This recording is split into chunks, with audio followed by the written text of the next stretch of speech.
Ọkọdị. Na-ekwukwa okwu.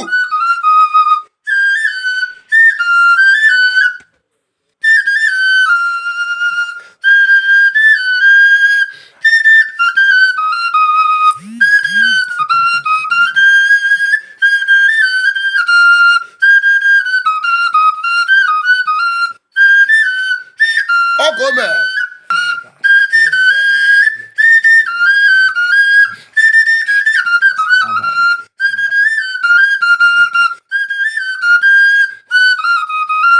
Boy.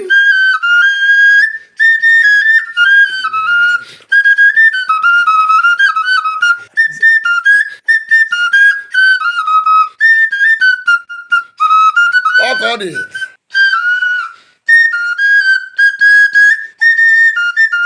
Omelu.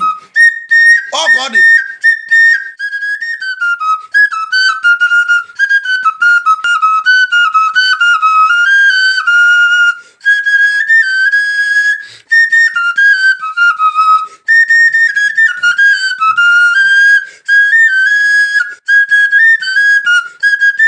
Ọkọdị. Kọpụta uru bụ ịba, nọ ife anyị na-ekwu maka ya. Ntị adịkwa. Dejenu.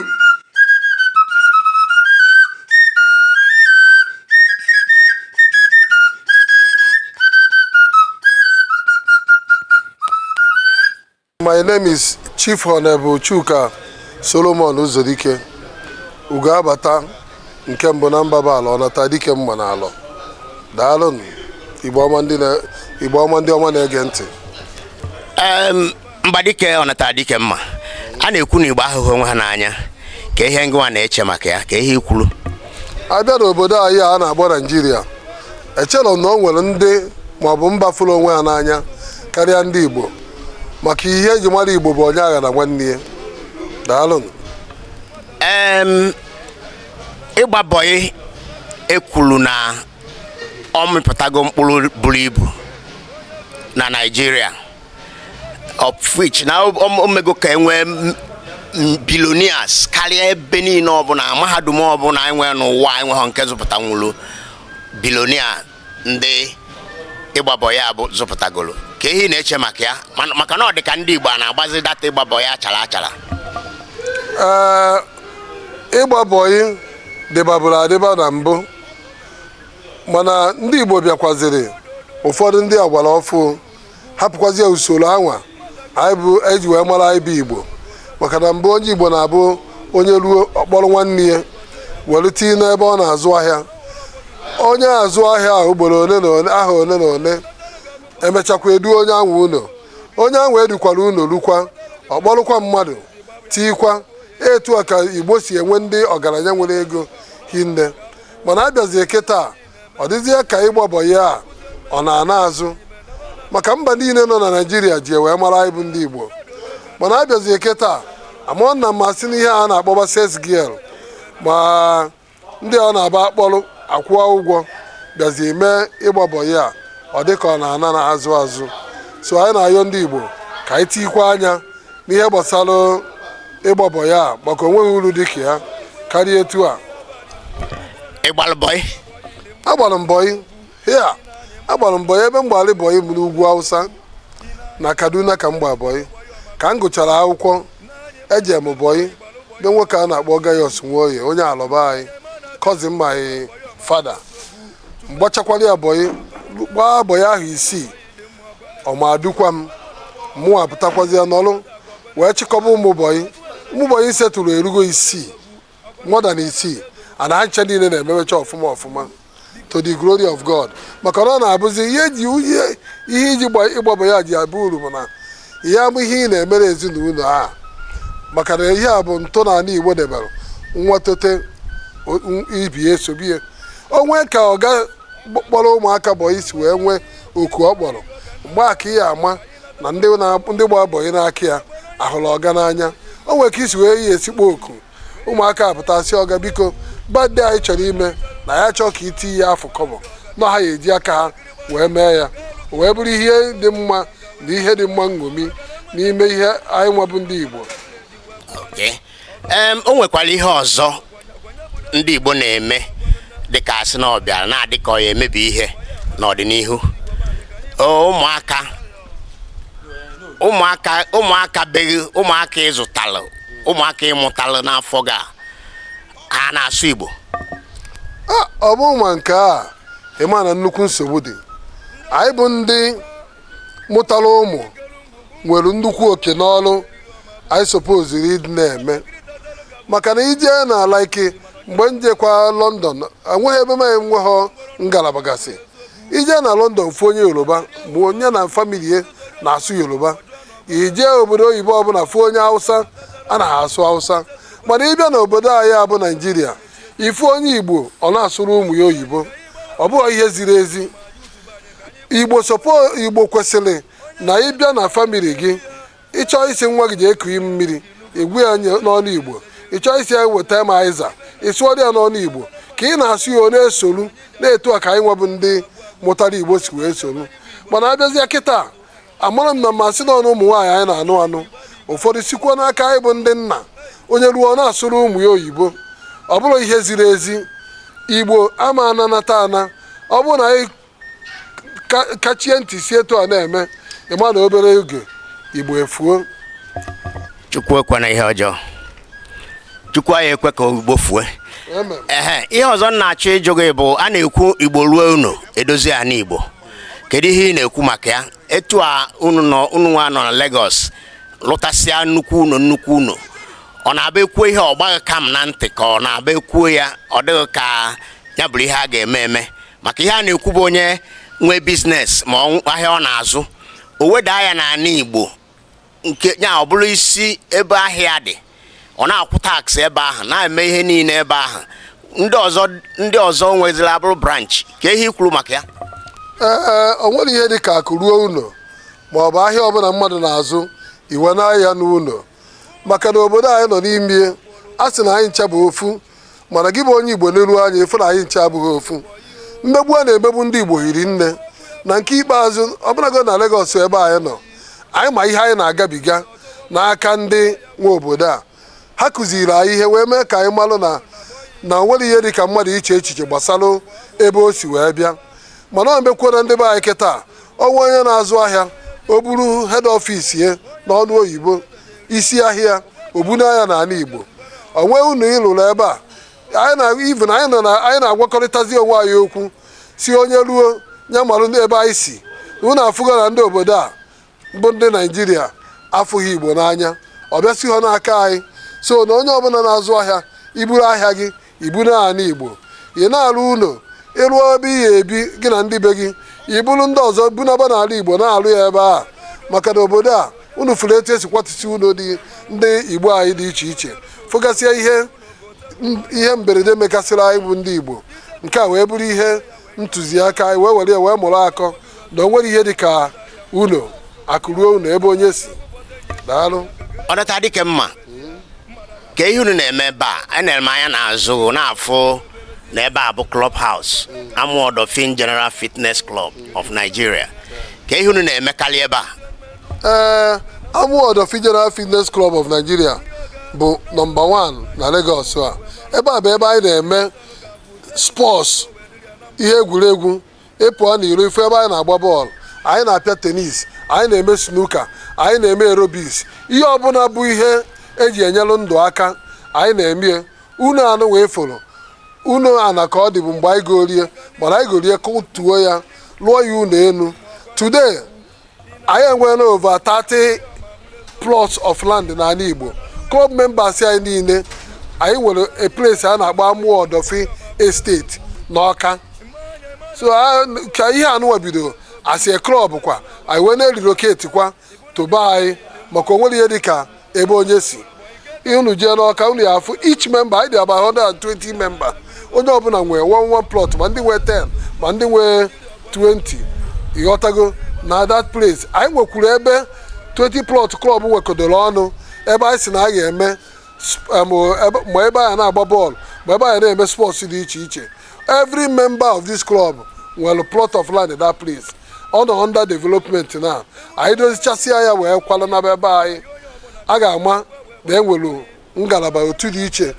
nakwala Anambra wee maka ebe anyị si wee bịa daalụ. Na Amuodofin General Fitness Club floor member ka ịbụ one of the excos. It's na ndị isi. Amuodofin General Fitness Club anyị so na ndị melụntọna na Amuodofin General Fitness Club a. Mụnwa bụ the Secretary General of Amuodofin General Fitness Club. Anyị na ha akwadokwa election. Ana m enekwa anya na Chineke mee ebere na anyị ga-arịgokwa to VP. Daalụ rinne. Daalụ hinne. Anyị ga-emezi ka anyị gaghalị aka anyị na-esie ma snooker ahụ na ihe ndị ọzọ unu tisila ebe a. Mana tupu anyị eme nke ahụ, achọ nke ịdụa Igbo ọdụ kwue ihe ndị chọrọ ịgwa Igbo generally ma ọha na eze ma ụmụ mbọyị ma ndị ọga ma ọsịa ma ọsị ya. Tupu mbido mba ekenegodi unu nwa etu unu si eme ka ndị mmadụ mepee anya n'ihe gbasara Igbo. Na-ekene unu because ọrụ unu ya alụ mere ya eme ndị mmadụ achịkwadokwa onwe ha wee malụ dati na Igbo abụrụ ebe supposedly na-ana, malụ na asụsụ Igbo dị ezigbo mkpa, malụ na ụmụnne anyị ya akaba alụ na-esuitekwa na bọya anụnwa a na-emebu na ọ ya echi atakwa azụ. Mma ekene unu mmadụ a na obi m niile wee na-eme ka unu malụ jisie n'ike na ihe unu na-emebi ihe ziri ezi, ka ndị Igbo niile malụ mkpa ọ dị na Igbo ama efu adị na asụsụ Igbo ama anwụkwa, maka na Igbo bụ ndị Chukwu gọziri agọzi si na mba Israel. Adị na onye mere ndị obodo Naijiria ji abụọ dị ka na-ewu anyị anya ọkụ maka na ha ma na ebe anyị na-eje tere aka. Daalụ. Daalụ hinne Ọnatadikemma odogwu alọjide ebe. Daalụ hinne. Daalụ na unu na-eme ọfụma. Afọ ahụ Pascal Obiejesi. Yes. Onye Obiejesi, yes. Onye ji ka onye dị wee mara. Yes. Nyawa afa adụ mmiri na-aza dị afa ọkọdago dị afa adịghị ọtụ notorious. Hey, ọsụgbakwa oyibo na. Okay. Yes.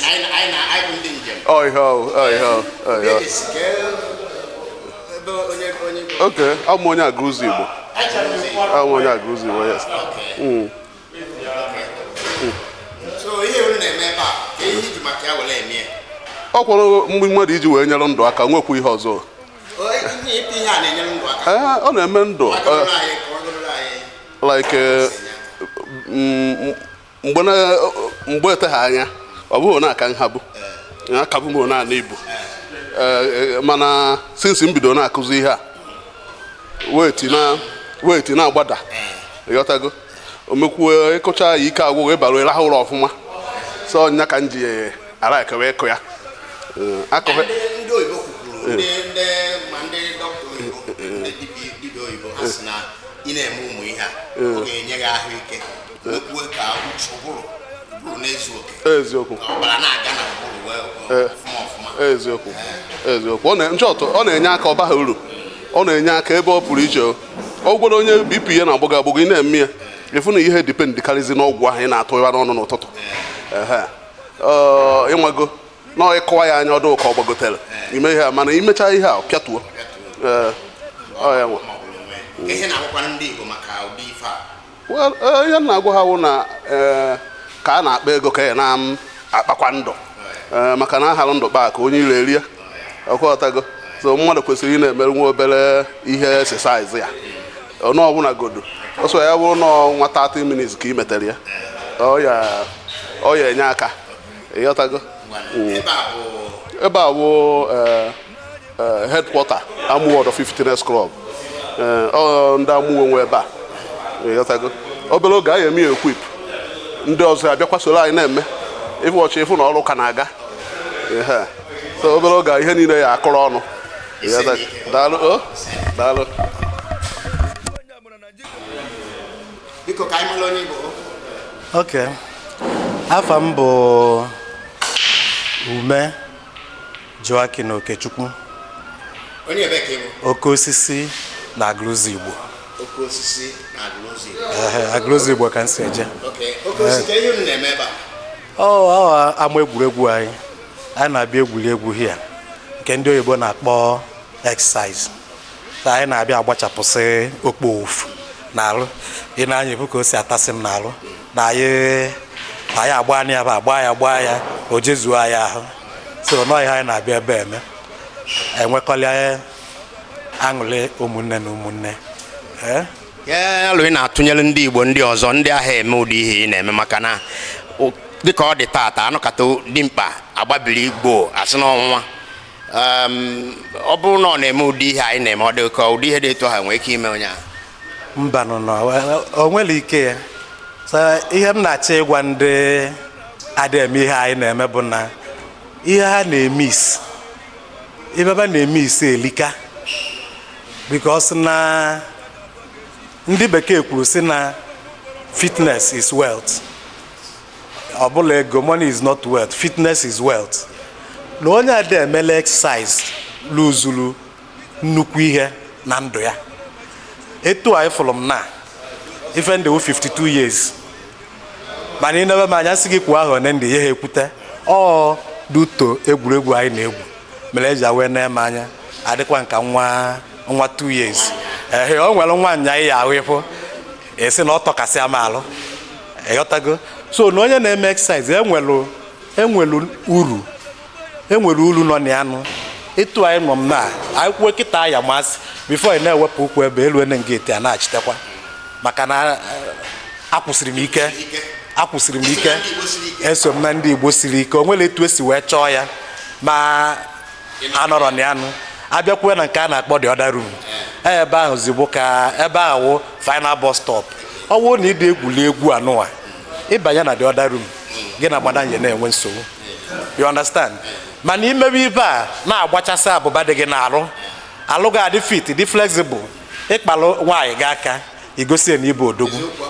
eziokwu apụọ ya n'ọnụ ịghọtago imecha BP anyị maka cholesterol a na-achụwụsị ibe a niile ịghọtago ọ nwere ya wosi ebe a ruo ebe ọ na-ekuku onye dara mmiri mana anyị esi ebe a jee stadion nata anyị na-agbalị road work na-akpali anyị kparịchaa ya bata onye pụrụ ọkwụrụkwa ka o nwere ibe o mere mana anyị eje na 9 mile nata mana ọ bụrụ na ị na-emere ihe ị ga-esi nwe ebe a pụghị ya ọ na-eku imeme ọ ya bụ na nwoke na-awa ọnọkwa ya ọ bụrụ daa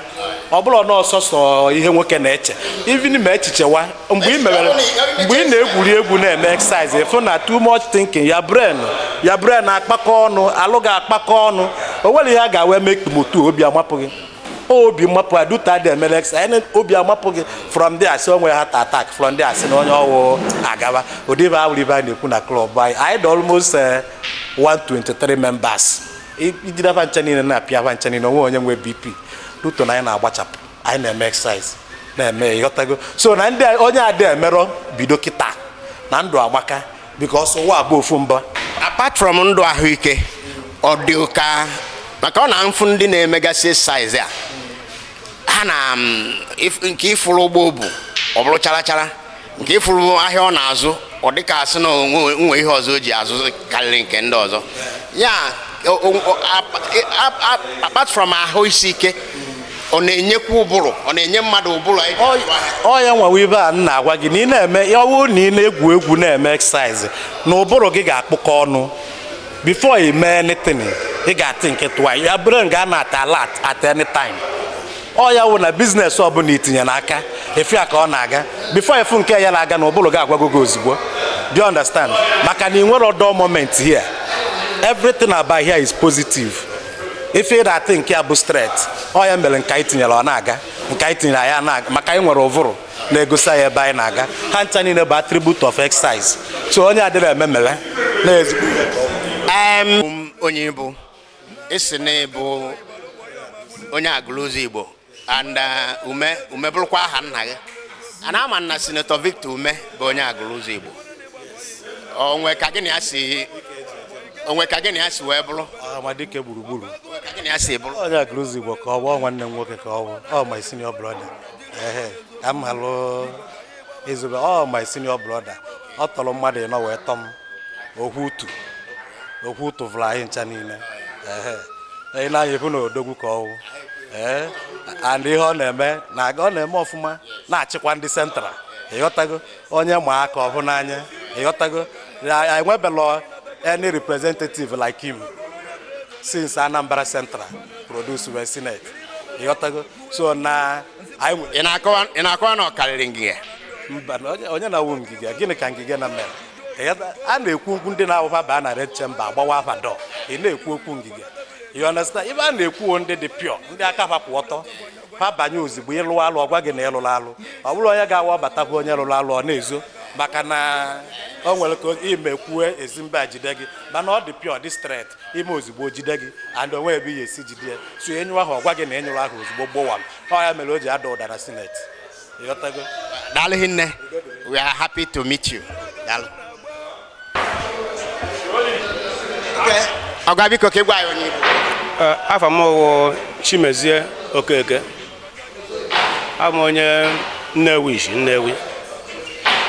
ka ihe unu na-eme ebe a ebe a ama egwuregwu ebe anyị na-abịa enwe aṅụrị tata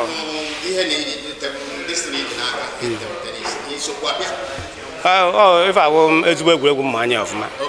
nke aka mma anya onye mụ na emere ife na otu akịta emeriri nya agbara nya 4-1 adụ mba agbari agbari arabari ya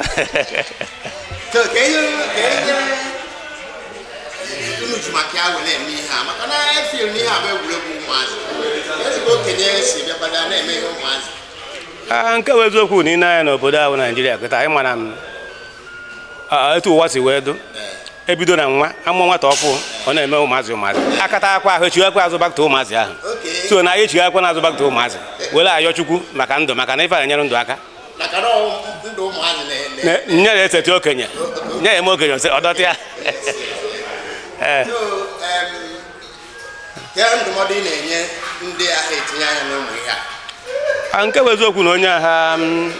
emegharị ahụ nke ndị oyibo na-akpọ spọs ife kparịa maka na ụmụ ife abụọ ajọ ọrịa dị n'ụwa kịta ndị be anyị apụọ taa isi ego taa catfish erikonyewo anakpọ ụla ọdọkọsịrị kpata na ya afụ nwoke ọ dịka ọ dị ime mana ime anyị ya afụ ka m si wee kwụrụ adụ 54 years 54 years ka acha ife na ife spọs na-emere m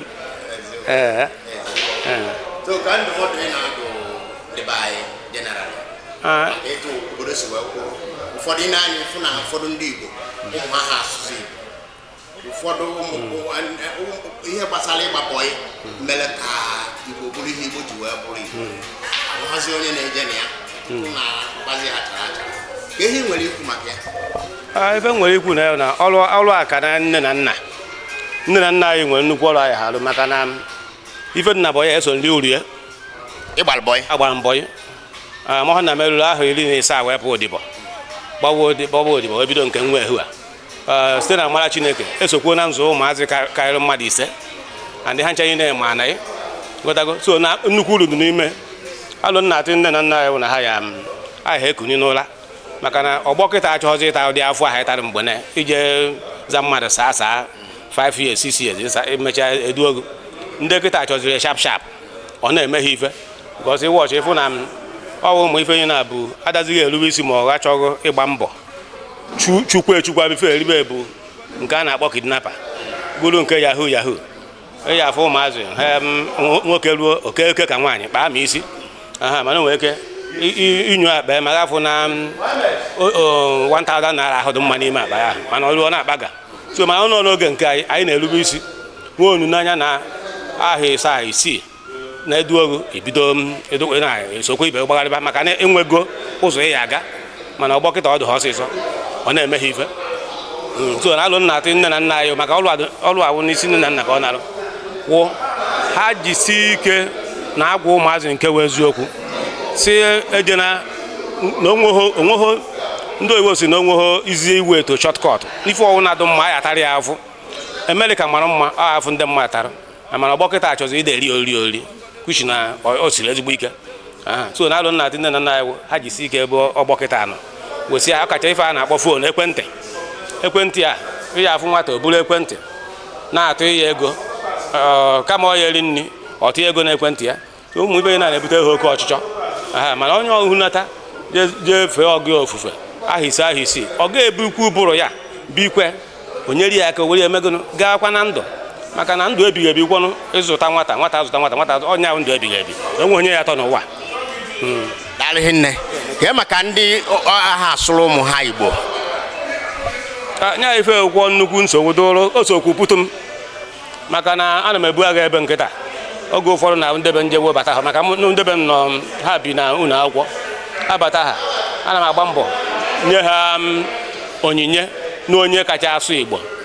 bifo ha echighị azụ ife ndị a niile ife nji eme ka m ego ka nna adọnata mmụọ ha ka ha wee maa na ife awa asụ na ha anọ enyekwu aka mụ na ha nọ onye iro bata anyị agba izu onye iro ya mụ ife anyị kwuru maka na onwe ọnwụ nọ ndị a na-asụsụ oyibo inweghịzi ife nzuzo bego nke ya na-eme ma onye ndị ofe mmanụ ọwụ ndị ugwu ha mara ife ị na-ekwu mana ọ na-akụzitere ha Igbo asụba ha ọfụma onye anyị nwee ife ọya na-ekpuchinata be isokwele na ndị Igbo ahụhụ nwa ha n'anya esoghị nkwe maka na onweghị obodo furu onwe ha n'anya ka ndị Igbo ọsọsọ onye Igbo nwere eje kpọta onye agbata obi ma nwanne ma nna ochie ma nna ya ochie ofe ya ofufe ahụ isii ụbụrụ ya bụ ihe nwa ha eburukwa ụbụrụ ahụ gaba n'ihu kpata na ịbata n'afịa azụmafịa n'ụwa niile inye ụwa niile azụmafịa onwe ha mahụ na onwe ndị ọ na-anya na ndị Igbo n'ịzụ afịa nke m nwa sokwa rie urie gwakwa ya afa gị ọzọ afa m Chimezie Okeke onye eji aka ekpuchi ọma wee mara na Nnewi ọnwa daalụ nne ọ dị mma ya gazie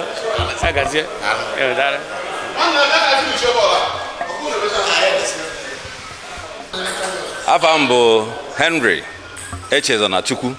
Victor Onyeazọ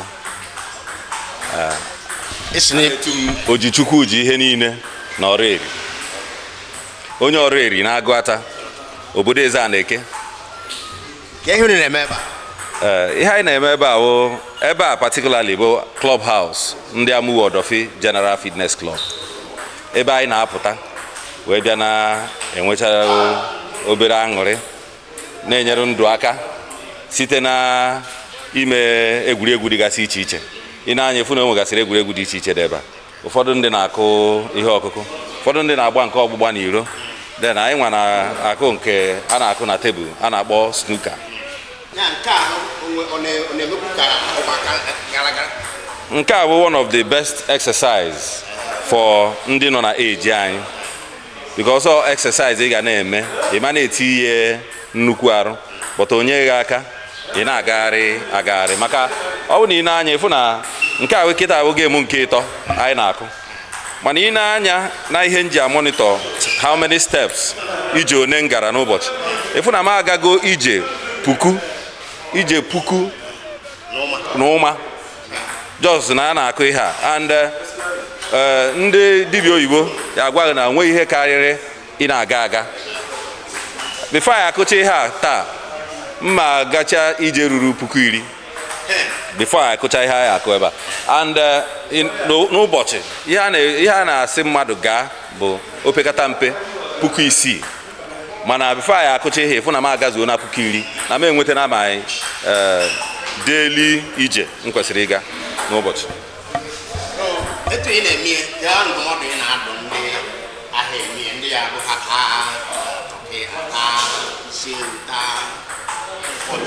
emechaa ha akọrọgwa ofu ebe nke bụ eziokwu na nna m sị na oriri abụghị ọnụ nkafe na mmadụ na-eri oriri ọ bụghị ajọ ife mana nke bụ eziokwu bụ na onye anọ na nkịtị bụ nke ka mkpa bụ onye anọ na nkịtị irigodo ihe ịgba mbọ ka ihe ahụ irikwa pụọ n'ahụ ma ọ ka ọ banye n'ihe na-enyere ahụ aka ka ọ ghara ịdọ n'ofu ebe ọ ya ka o ji adị mkpa anyị rigodo ọtụtụ rie efifie mgbe ọbụla anyị pụtara ịchọọ ofu ihe na-eme ma ya bụ na ị gara ije aha agwa agụ gaa n'ụbọchị ọ dị mkpa na nwoke ọbụla na-aga ije opekata mpe 6,000 n'ụbọchị ọ bụ na ị nweghị ihe eji wee nene jiri ka ahụ gị si agwa gị okwu were ama ibido n'ụtụtụ gaa ije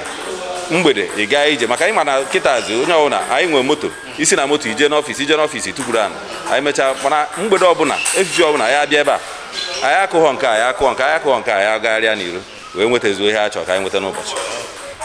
ị na-ekwu okwu ka onye dibịa oyibo na-azụ ahịa ka ị na-alụ ọrụ oyibo abụ m ezigbote onye ahịa mana ụwa akụziela na anyị ihe bikos na ọ bụ na ị na-ene anya ihe mere ndị ọzọ, ọ bụ na isi hụ na ya wee mara ihe ma na ịmaghị ife, mana ọ bịa na-ene anya ihe megasịrị ndị ọzọ wee na-ajụ ese wee na-agwa gị na ife ya na-eme ka ihe dị otu a ghara ime na gị, ka ọ ya dị otu a ghara ịtụna gị, na mbọ ya na-agba mbọ na ị nwere ihe a ma ọ na ị nwere ihe a n'ụbọchị. Ọ na nchọpụta ndị oyibo chọpụtagasịrị anyị si na ya wee marụ ka anyị na wee maragasịa ihe ndị a wee were wee na-enyere onwe anyị aka. Daalụ. Thank you.